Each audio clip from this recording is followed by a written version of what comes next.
All right. Sorry, technical difficulties. I'm not a Zoom pro, so I don't have the longest account. Okay, so we were talking about things that allow Klaebo to just toy with people in sprints.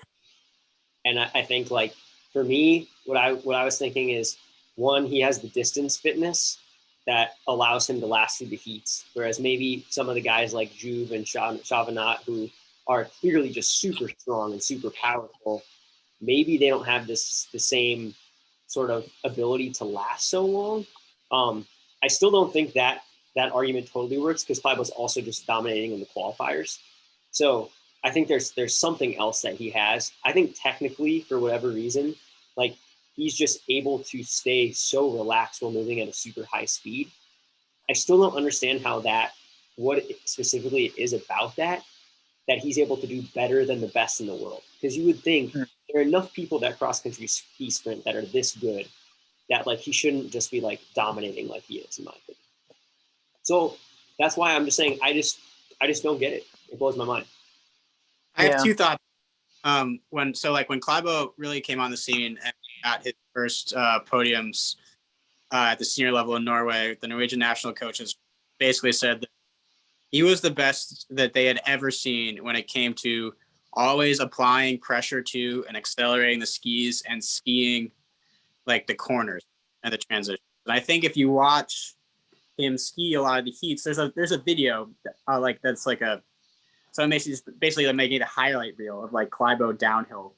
And so he does this thing where he starts way on the outside and he can step turn and apply the power so much sooner that, like, he's like slow on the outside and he literally just goes outside inside on like the whole World Cup field in these mass start races. But like in the qualifiers and in the sprints, you see it way more where like he's back on his poles like 2 or 3 pushes before everyone else is.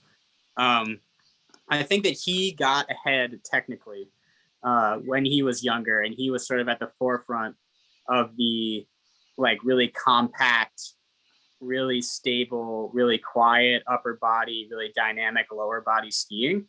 And I think you saw a lot of that when you saw like the Klaebo run technique, where he was just so solid, but his limbs were just moving and his torso and head were just stationary.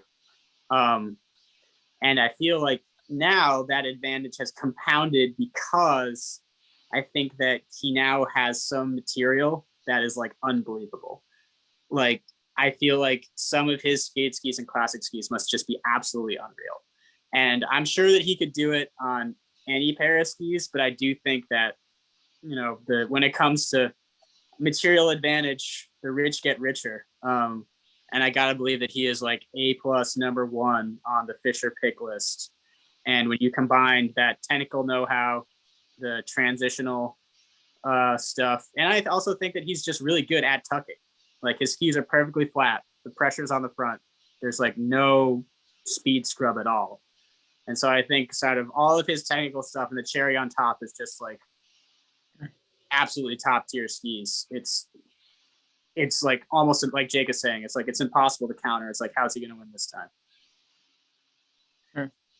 One of the interesting things that pops in my mind, maybe as we start to wrap this up, and just thinking about the difference in like his, like the guys behind him are like Chavanat and like Juve, who are just super like strong in the weight room, like kind of thick, like lots of muscle, and like Pellegrino, who's like a little like jumping beam.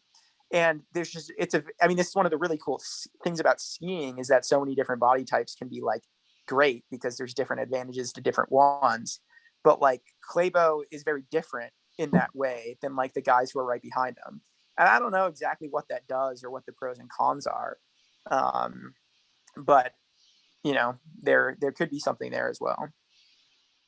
Yeah, I really think down to him having a big technical advantage. Like you saw it with Neprieva when she won the classic sprint where she was just way better at double than the person she was sprinting against. And I think that Klaebo is just way better at making speed and carrying speed in high speed sections. And like I said, all that just over the course of a race compounds, you know. He gets 1 second on a turn at the top, that's 3 seconds at the bottom every time you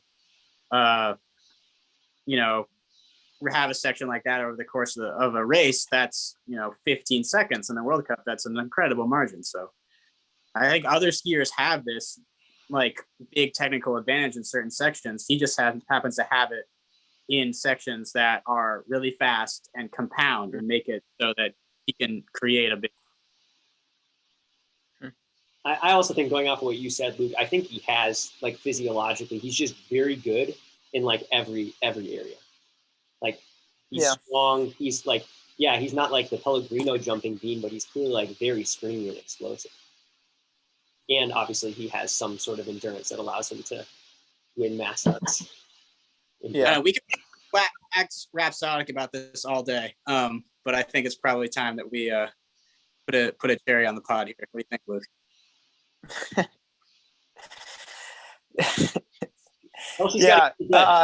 Cool. What? Kelsey's got to get to bed. She's got a race tomorrow. Yeah. We have a team meeting in just a couple of minutes. So, we all obviously had a lot to talk about the Tour de Ski. We didn't get to talk about biathlon trials or nationals, but maybe we'll have a podcast that lumps both of those together, kind of domestic biathlon, domestic skiing, and see what we can do with that. All right. Sounds great. Thanks, Luke. Cool. Thanks, everyone. All right. Yeah. Bye. Tomorrow, Kelsey. Bye. Thank you. You too. Well, you're not. Or you guys are not racing, but. Yep. Sorry, guys. I just think one of Judy's comments was that we get kind of long, and it just felt like that was a lot of talking about the same thing. Hi, Bridget. Hi. Okay, but when you send those messages, they